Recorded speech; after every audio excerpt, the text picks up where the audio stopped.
Well, last night, if you were not really very busy and you had nothing better to do, you might have seen this, but most people probably wouldn't have watched it, so we're going to bring it to you. This is Rishi Sunak and Keir Starmer. Let's kick things off straight away with this clash over migrants.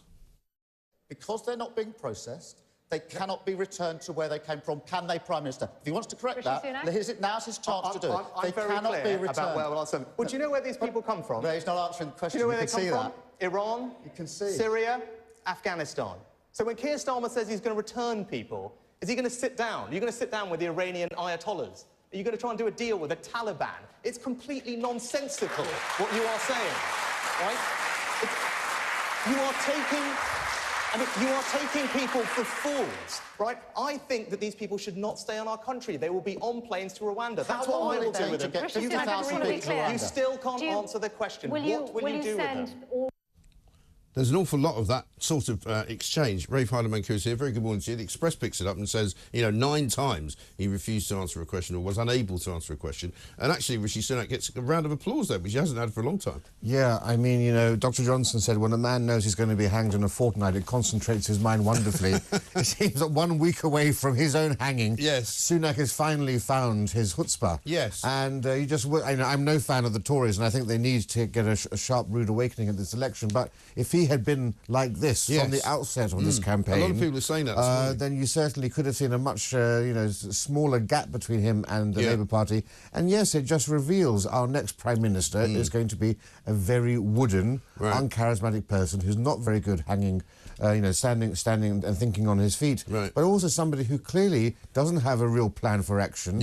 I mean, completely unable to answer these sorts of basic questions. And it's just a shame that so much of this campaign has been focused on tax. This from the government that's raised taxes to its highest level. Exactly. There are so many great attack lines you could bring against the Labour Party, and they've been given, quite frankly, a free ride. Well, this is the thing. I mean, I was reading a piece in one of the papers today, I think it's in the Mail, or Telegraph rather, where Angela Rayner apparently has made a pledge to say that basically everybody will have to take their fair share of migrants. And she's basically saying that, you know, in Labour constituencies, they take a lot more migrants and they house a lot more migrants than they do, to the tune of about 6 to 1 compared to Tory councils. And so this is all sort of stuff that's buried in the long grass that nobody really knows. So when Labour get in, what they're going to do is they're going to try and process all these people, by which we mean they're not going to be told to go home, they're not going to be sent anywhere, they're going to be staying here and they're going to be given housing. I mean, that's the key thing. And that's the problem. You know, we've processed, we had a 250% increase last year in the number of applications that were approved. So actually we are processing a lot more than we did. 50,000 asylum seekers were given applications to stay. That was the total number of immigrants legally in the 80s and 90s. So all that we know that's going to happen under Labour is people are going to get processed. They won't be able to send them back for the reasons Rishi Sunak has expressed. And now we've just found out what to expect from a socialist government. Not only the economic distribution of wealth, but the distribution of migrants, which throughout actually, the nation. Which is the sort of the distribution of stealth, you might say. Well, I think, you know, I'm hoping that they send a lot of them up to Scotland. Because, you know, the SNP, they always claim to be the most open-armed to migrants and immigrants. No one's going up there. It's the most, you know, white British part of the entire nation. And we know that parts of this country that have the least immigration are the most open to immigration. So perhaps this, in a way, might get those up. Might be like Heineken beer reaching the part other beers can't reach. Bringing immigrants into Cornwall and Devon and so forth might make those sorts of Lib Dem voters realise the problems faced in our cities. Absolutely right. Let's have a look at another clip. This is Keir Starmer refusing to speak about some leaked audio in which it looks as though some people in the Labour Party believe that the net zero costs will actually be in the hundreds of billions.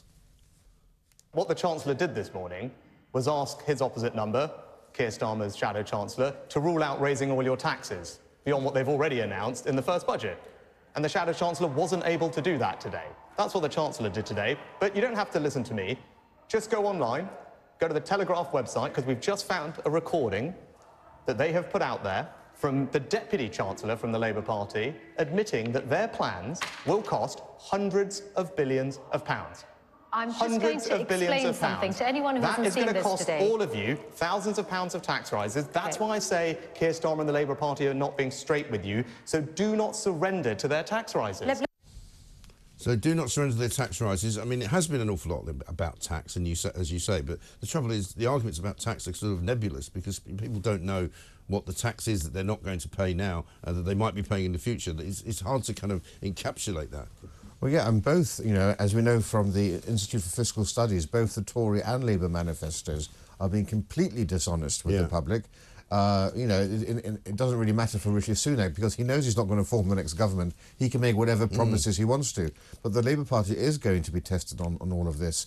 And, of course, everybody knows that this is going to cost far more than 28 billion because this goal of 2030, every expert has said this is an impossible dream. Right. The very earliest you could get to clean energy is 2035. And Labour's going to pour so much money unnecessarily to try to meet this unreachable target of 2030. And, you know, we know what's going to happen. Once they get into power, they're going to do what all governments do and say, oh, we didn't realise how bad the books were. Right. We said we weren't going to raise taxes, but we're going to have to raise taxes anyway, and we can't reach to 2030. I mean, it's so obvious what's going to happen, and I think the British people deserve some honesty out of this. And it's not the only cost. I mean, the number of costs coming out of this, you know, people don't realise Gordon Brown's constitutional reforms include making social justice part of a constitutional right.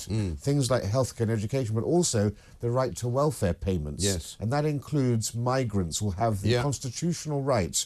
So we'll be paying migrants welfare as a constitutional right. I mean, the tax bills are going to go through the roof. And all the workers' rights who are going to be able to demand that they can have so many days off sick the first day that they actually go to work in a new job, which is absolutely ridiculous. But let's have another look at Keir Starmer being pushed a little bit more by Rishi Sunak on net zero. It is absolutely right that we want to get in investors to come alongside that government money. And we've been talking, you won't be surprised by this, to global investors for the best part of 2 years to say that if we put down this money set out in our manifesto, will you come alongside it and put down many more billions of pounds so that in partnership with the government we can make the change that we need? Hang on. No, let me just finish this. I'm sure we're going to come back to the same thing later on. This is your own shadow chancellor. If you don't mind, I'm going to get to the next question because there just be straight with people. Waiting. How many hundreds is it? Is it 200? I'm going to turn to the next question now. Is it 400? I think the Prime Minister must have put a bet on how many times he's going to interrupt me. Make a little jibe about the betting scenario. The betting scenario, by the way, is now getting a bit out of hand. We've got a story this morning, haven't we, about a Cabinet Minister putting a bet on against himself. You know, which there's really nothing wrong with in the end. You know, we had this conversation yesterday. Julie and I were talking about it. You know, it's one thing to use inside information, which I think everybody would agree is an absolute, you know, no-no if you happen to be in the Prime Minister's inner circle because you know what the date of the election is and you put a bet on that. That's absolutely utterly wrong, probably illegal. But to just put a bet on, generally speaking, if you're an MP, whether it's on a horse or whether it's on yourself losing, I don't think we should start castigating MPs for that, should we? No, absolutely not. I mean, look, there's a huge difference between insider trading, as you say, and having one rule for you, one rule for everyone else. Right. And if you're in a marginal seat, I think you can pretty damn well guarantee you're going to lose that seat if you're a Tory.